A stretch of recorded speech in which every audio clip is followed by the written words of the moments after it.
NTPC Sipat में जन सुनवाई की गई है, जिसमें पीड़ित भूस्थापितों की समस्या निराकरण के लिए एनटीपीसी के अधिकारी, जिला प्रशासन और जनप्रतिनिधि मौजूद रहे। लेकिन मजे की बात यह रही कि यहाँ पीड़ितों किसानों को अंदर ही नहीं जाने दिया, जिससे किसानों में भूस्थापित में आक्रोश है।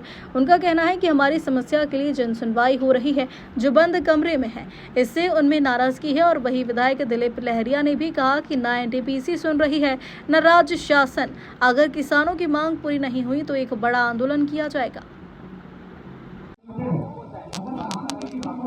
सीपत के सामुदायिक भवन में आज एनटीपीसी और किसानों के बीच त्रिपक्षीय पक्षों का यहाँ पर बैठक चल रहा है। यहाँ सीपत में बहुत सारी समस्याएं हैं, जैसे राखड़ की समस्या है, सड़क की समस्या है, ज़मीन अधिग्रहण की समस्या को लेकर यहाँ पर एनटीपीसी और जिला प्रशासन के साथ ही यहाँ स्थानीय विधायक की बैठक चल रही है। और किसानों को बड़ा उम्मीद था कि इस बैठक से कुछ सार्थक पहल निकलेगा और हमें यहाँ की समस्याओं से मुक्ति मिलेगी। और चूँकि यहाँ पर एनटीपीसी के अधिकारी भी बैठे हैं, ये बैठक जन सुनवाई जो है ये कितना सार्थक होगा, क्या दिखावा साबित होगा, ये इस बात से पता चलता है कि यहाँ के स्थानीय विधायक मस्तूरी के जो विधायक है दिलीप लहरिया जी, उन्होंने मीडिया चर्चा के दौरान कहा है कि एनटीपीसी ना हमारी बात सुन रही है, ना राज्य सरकार बात सुन रही है। इस मुद्दा को उन्होंने ध्यानाकर्षण प्रस्ताव के माध्यम से सदन में भी उठाया है, लेकिन उनका कहना है कि कोई भी पहल नहीं हो रही है और ना ही यहाँ कोई सार्थक सुधार हो रहा है, केवल दिखावा है। दिलीप लहरिया ने यहाँ तक कहा है कि यदि हमारी मांग पूरी नहीं हुई, जो जनता की मांगें पूरी नहीं हुई, एक बड़ा व्यापक आंदोलन किया जाएगा। अब देखना होगा कि इस बैठक का कितना सार्थक पहल निकल रहा है, कि केवल ये दिखावा होगा और यहाँ के किसानों के साथ छलावा होगा। ये तो जितने 32 जो मुद्दे रखे गए थे उस पर कितने पर चर्चा होती है और कितना पर समाधान होता है, ये तो आने वाला समय ही बताएगा। भारत न्यूज़ 24 के लिए शत्रुघ्न चौधरी, बिलासपुर। जी, आज एनटीपीसी सीपत के द्वारा हमारे क्षेत्रीय सभी जनप्रतिनिधि, जो सर्वदलीय जनप्रतिनिधि, सभी की तरफ से एक मांग था बहुत पहले से, जो 2017 में त्रिपक्षीय बैठक हुआ था वहाँ कलेक्ट्रेट सभा मंथन कक्ष में, और उसके बाद नहीं हुआ था, जिसमें कई समस्याएं हैं अभी उत्पन्न हो गया है पूरा क्षेत्र में। इसलिए त्रिपक्षीय बैठक का हम लोग मांग रखे थे। इसमें आज बैठक का डेट तय हुआ, जिसमें सक्षम अधिकारी जिले से आए हैं और इसमें एसडीएम है, तहसीलदार है, सभी उपस्थित हैं और एनटीपीसी के सक्षम अधिकारी यहाँ उपस्थित हैं और हमारे क्षेत्रीय जनप्रतिनिधि यहाँ मौजूद हैं। जिसमें उस समय तय हुआ था 2008 में कि 692 पद रिक्त पद है, जो प्रभावित गांव के जो जिनका ज़मीन गया है उनको नौकरी में दिया जाएगा, ये तय हुआ था। जिसमें अभी फ़िलहाल बहुत दिन हो गया, मात्र 426 लोगों को ही नौकरी उपलब्ध हो पाया है। उसके शेष लोगों को अभी तक कोई नौकरी नहीं मिला है।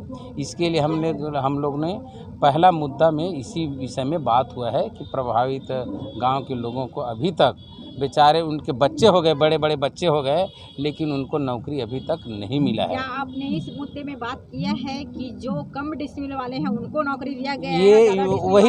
वही विषय में मैं आ रहा हूँ कि हम लोग का एक मांग है। उस समय ऐसा नहीं था जब स्थापना हुआ था एनटीपीसी का, तो उस समय तो चाहे 1 डिसमिल हो चाहे 50 डिसमिल हो, अधिग्रहण नौकरी देने का था। अधिग्रहण करने के पहले ये बोला गया था, लेकिन आज ये सरकार मुकर रही है और एनटीपीसी प्रबंधन मुकर रही है कि 1 एकड़ के ऊपर वालों को ही प्राथमिकता दिया जाएगा, ये कह रहे हैं। अभी हम लोग में सर्वदलीय बैठक में भी हम लोग ने यही मांग किए हैं कि ये डिसमिल वाला सिस्टम बाध्य ना हो, उसमें कोई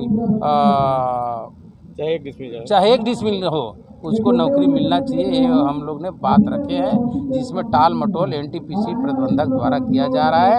उन लोग का कहना है कि हम राज्य शासन को पत्र लिखेंगे, अभी फ़िलहाल हमको ऐसा अनुमति नहीं है, ये उनका कहना है। जबकि हम लोग ने हवाले दिए हैं कि पहले ऐसा नहीं हुआ है, पहले बैठक में सबको नौकरी दिया जाएगा, समानता का अधिकार दिया जाएगा, ये बात तय हुआ था। इसी के साथ साथ राखड़ वाला मुद्दा में विषय में भी अभी चर्चा चली रहा है, आप लोग देख रहे हैं, चर्चा जारी है। तो राखड़ में हमारे एनटीपीसी के जनजीवन प्रभावित है। आम जन के साथ जो है जो ये जो एकदम से दुर्घटना हो रहा है, दुर्घटना हो रही है, लगातार घटनाएं हो रही है, माल जन की हानि हो रहा है और ये ओवरलोडिंग हो रहा है। ओवरलोडिंग ये बात मैं विधानसभा में भी मुद्दा उठा चुका हूँ, प्रश्न के माध्यम से ध्यान आकर्षण सरकार का कर चुका हूँ, लेकिन इन लोग के कान में कोई जू नहीं कहीं ना कहीं आप निराश हैं इस निराश बिल्कुल है। एनटीपीसी प्रबंधक ये निराश क्या, ये लोग मैंने किसी को सुन नहीं रहे, मनमानी कर रहे हैं, भ्रष्टाचारी कर रहे हैं।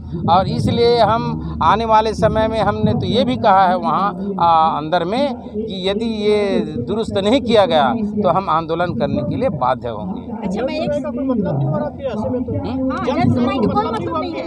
जब उनका कहना है कि राज्य सरकार तय करेगी तो जन सुनवाई का क्या मतलब है? नहीं, उनका कहना ये है जन सुनवाई का मतलब ये, आज जो त्रिपक्षीय बैठक है, ये बैठक में ये तय हुआ है कि किसी का भी जमीन जितना भी डिसमिल हो उनको नौकरी मिलना चाहिए।